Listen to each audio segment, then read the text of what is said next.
some of you maybe who saw Rex and I this past summer as we visited some of the churches in the Philippines, we shared on the matter of there's a couple of verses in the book of Philippians. We did a couple of things with you all. We had a young people's conference, right? And we covered the character of Daniel and how he was kind of a man of God in the midst of his situation. And then also we were able to visit many of the churches in person.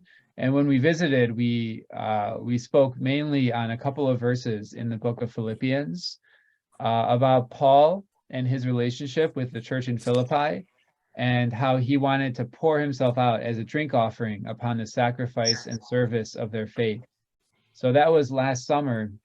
And then, from that, I think we talked about this with many of you, but there's a picture in those verses in Philippians of the saints kind of serving as priests. There's a sacrifice and service of their faith, like a priestly service.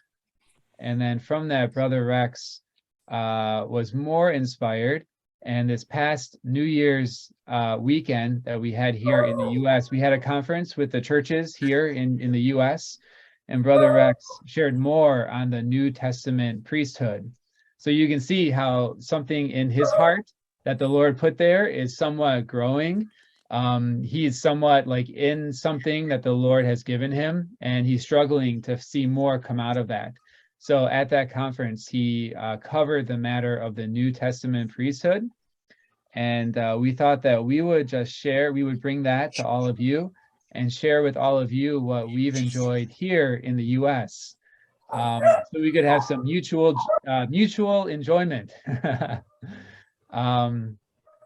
I think also what I realized as I was just kind of preparing for tonight is I was thinking about a lot of different ways to approach this matter of the New Testament priesthood. And it's helpful for me to remember that this is a fellowship for young people. So I would like to try to have fellowship that is applicable to a young person. I don't want to get too complicated. I like to try to be more simple. And I like to try to share some of my own stories as a young person who knew Christ. And hopefully through that, the New Testament priesthood wouldn't feel like something that is far away. But hopefully every young person would feel like they can touch this matter of the New Testament priesthood. So we can just kind of jump right into it.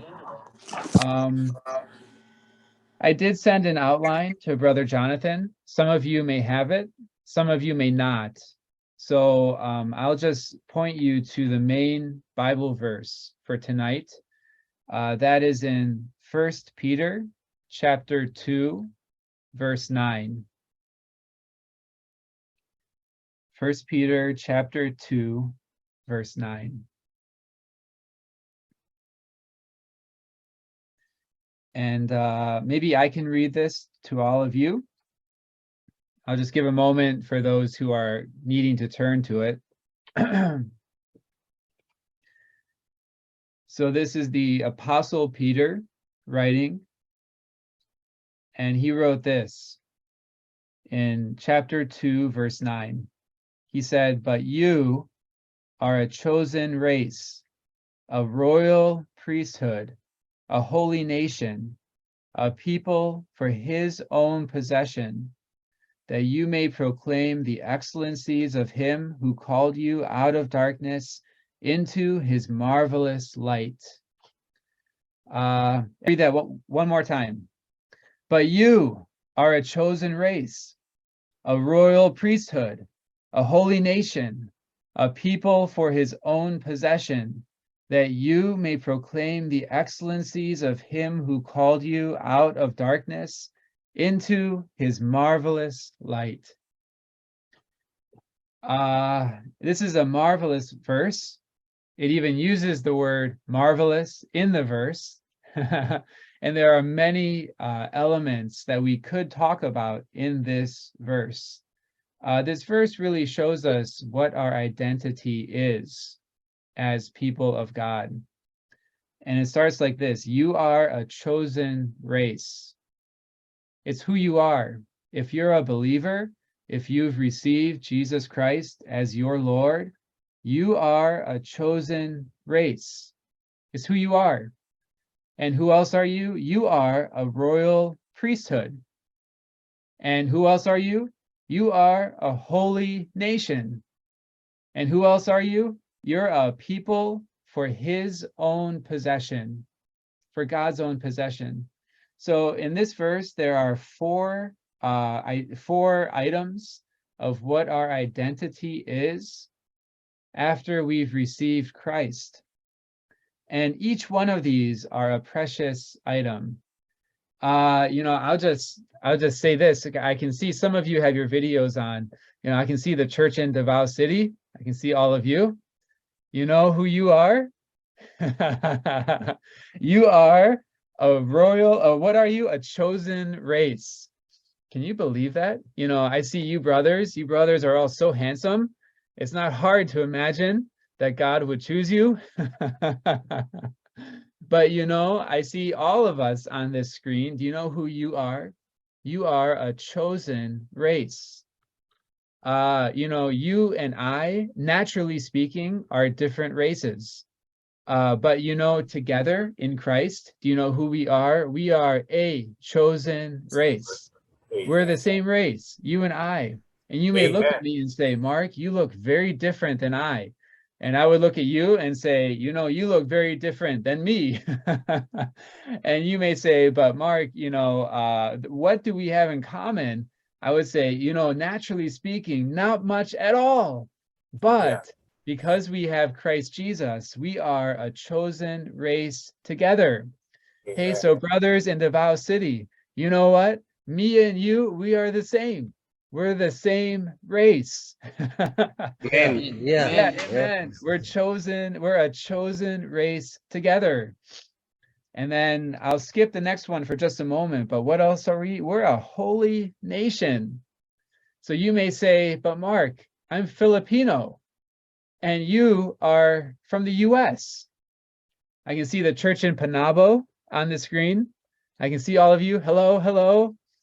You may say, Mark, what are you talking about? We're two very different nations with two very different cultures. Maybe you noticed when Rex and I visited, we are a different culture.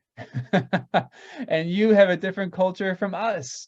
And we're two different nations with different kind of lives, different kind of cultures. But you know what we have to learn is that in Christ Jesus, we are together a holy nation.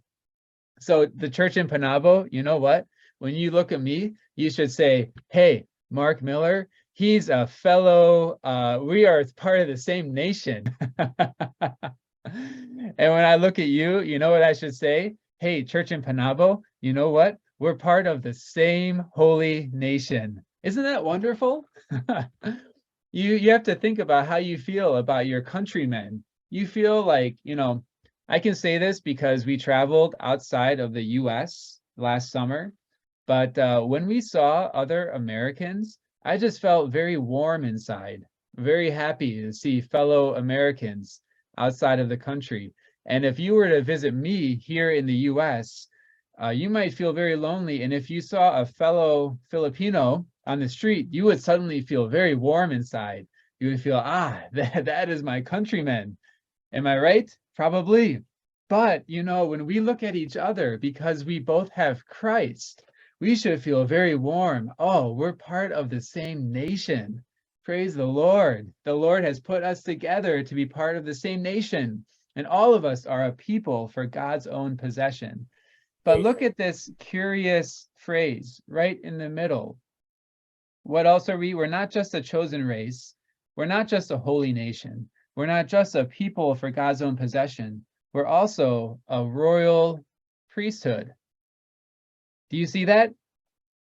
We're a royal priesthood. Amen. So not just a race, not just a nation, not just a people, but we're also a priesthood.